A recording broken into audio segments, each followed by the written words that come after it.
Jambo, in Kenya anytime is tea time. This is our most popular beverage. You need milk, sugar, tea and ginger. To prepare it, into some boiling water we are going to sprinkle the tea leaves. I'm using a teaspoon of tea.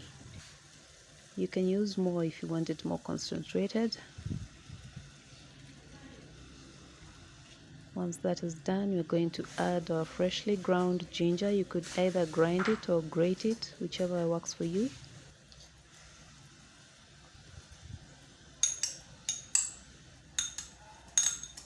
Next, we're going to add the sugar, and obviously if you're not using sugar, you can skip this step.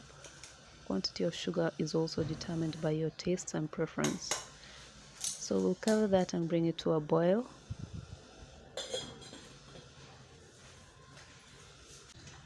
Once that is done, we're going to add our milk. I like to make my tea using whole milk, but if you prefer, you can use skimmed milk.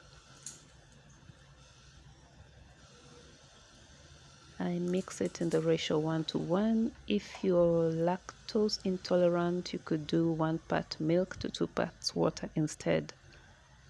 And if you like it heavier, you could do 2 parts milk to 1 part water.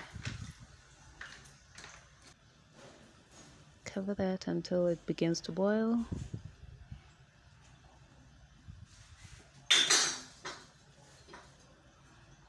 When it boils, it's going to rise to this level. This is where most of us pour our tea, because it usually overflows if it's left unattended. So we're going to stir that just to tame it, and then we'll reduce our flame so that it can simmer and cook better. Remember, we are brewing it, so we're not in a hurry. Give it time, and our tea is officially ready. Serve it hot with any accompaniment of your choice. If you're interested, there's a link at the bottom describing how you can make your very own buns if you wouldn't like to buy the bread. Thank you so much for watching this video. Bye.